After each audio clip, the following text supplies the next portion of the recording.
Eyes up, Guardian. All right, Guardians and gamers, it is that time of the week again for Zer's Location. This week, Friday, June 9th, you guys are going to be heading on over to Nessus. Once you're on Nessus, head on up to the top of the map to Watcher's Grave. Once you load it in, jump onto your Sparrow and head straight across the map. In the distance, you'll see a big tree that doesn't have so many leaves on it, actually none at all. Head on over to the base of that tree and jump off your Sparrow and head on up over to the right-hand side and you'll find Zer.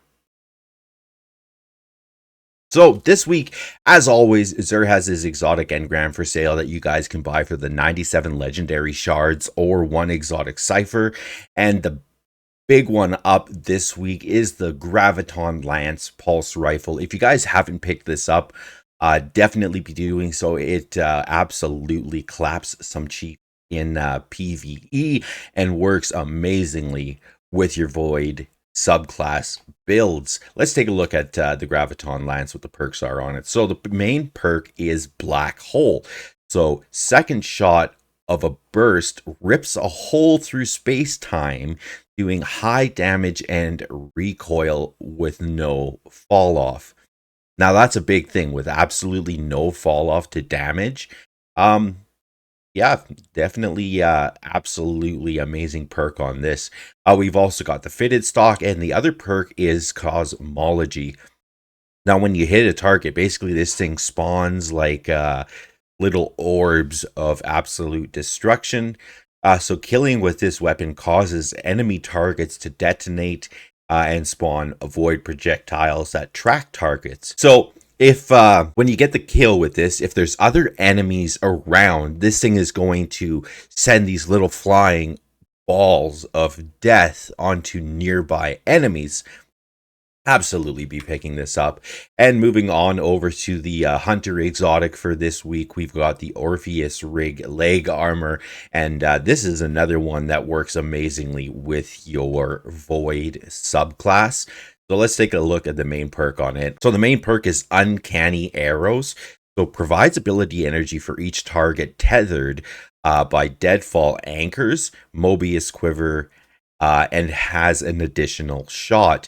So you're going to be able to get that super back a whole lot quicker, as well as you get that third shot, which honestly really does help out in some situations. Moving on over to the Titan exotic for this week, we got the Crest of Alpha Lupi chest armor. Let's take a look at the main perk on it. So the main perk is Survival Well, so generates an additional orb of power from supers and a healing pulse when Barricade is activated.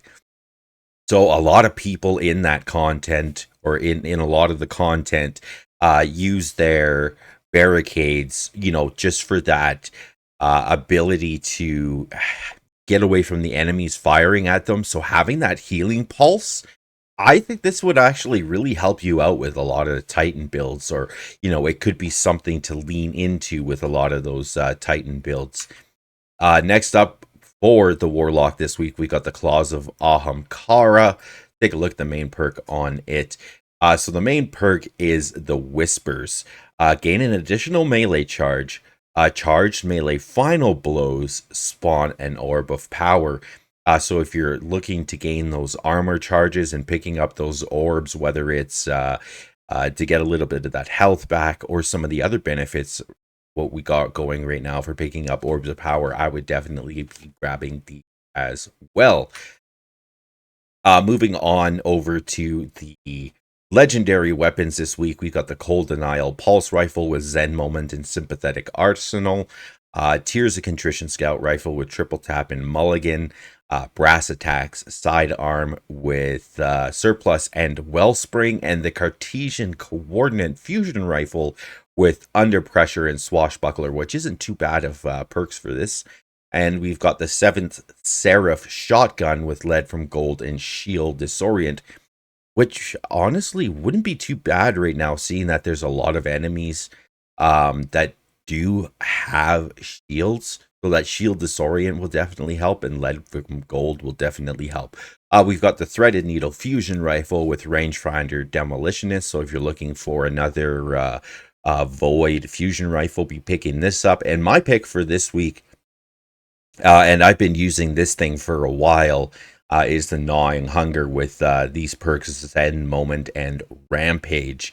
Moving on over to the Hunter legendary armor for this week, we've got the Karios function armor set. The ones that I would be picking out of here would probably be the chest armor and the helmet, rolling with the 20 recovery, as well as the intellect stat being 22. I mean, they could be a little bit higher. I mean, quite a bit higher, but take what you can get, right? And the legs aren't actually too bad, rolling with that 20 resilience as well as 18 strength.